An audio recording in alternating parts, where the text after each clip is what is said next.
Alicia want to talk about a subject that comes to mind, I am introducing you to the laws of power. Now, what is the laws of power? Basically, we make comparisons to the 48 laws of power. I don't know if I'm going to do this in order from law 1 to law 2 to law 3, because I do the 48 laws of power in a separate, different series, a documentary series of mine. But being that some people have said they would love to see something like this, here I am. Now, what is law 1? Never outshine the master. Now, the person I'm going to be using for this, or the people I'm going to be using for this one, is Ghost and Dre. For those of you who don't know, a lot of people in like right now, in terms of this time, we know Ghost and Dre to be adversaries. But there was a time where they were partners, where Ghost was the master and he was the apprentice. Now, originally, from what I remember, Dre was working with Kanan, and he was just meant to get close with Ghost as maybe a play, a lie, but Dre ended up admiring Ghost for real and wanting to learn things like Ghost on the real. So he really did become an apprentice under Ghost. However, Dre still had his own agenda. So it was a situation where he's been doing a lot. Ghost taught him everything. Ghost was mainly teaching him the nightclub business, how to talk to people, how to move with people.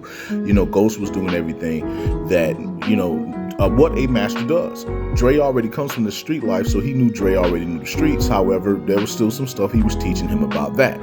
Now, Ghost was doing everything he could because for whatever reason, he really was trying to help Dre. Dre was taking the place of Sean, for those of you who don't know. A lot of Power fans now are mainly caught up in seasons, 3 through 6 or 4 through 6, and these are where a lot of the conversations come from, is those seasons. But then you got some fans that go all the way back that can remember when Ghost used to have someone around him. Sean used to be Ghost's driver, but he also was Ghost's apprentice, as he was teaching Sean things and was treating Sean as a son, because Sean was Kanan's son.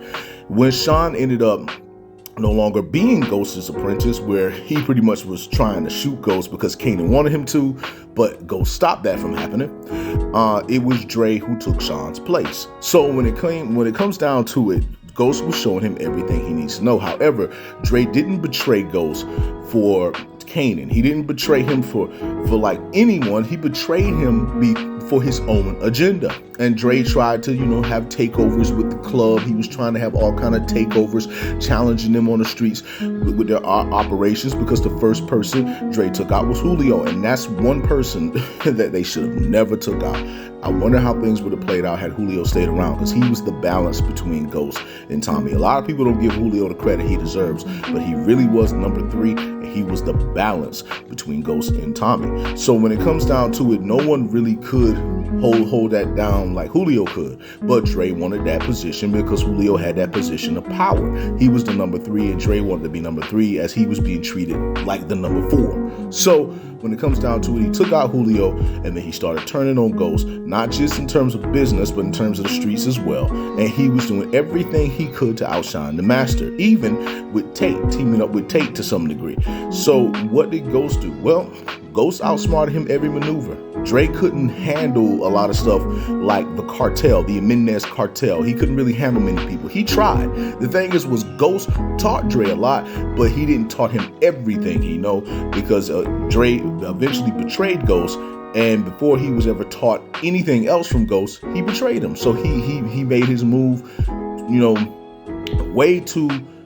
he made his move too early. He did. And this is what caused him. He was always trying to outshine Ghost, always trying to outsmart him, everything, but he just fell apart. Eventually going from being around the Menendez cartel to becoming a snitch, because the Menendez valued Cristobal more than him. He was being treated like, a chump by the other Menendez, the brother.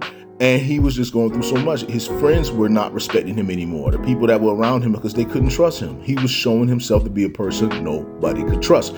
So when it comes down to it, Dre fell apart, all the way from being a leader and a powerful person who was under Ghost as an apprentice, even running the clubs and even being a big time person in the streets, working with the cartels, to becoming a snitch, a person that no one wanted to work with in business. And even as a snitch, he betrayed people as well. So when it comes down to it, though, Ghost was the one who eventually took Dre out, setting it up for Two Bitten and Spanky to take him out in prison.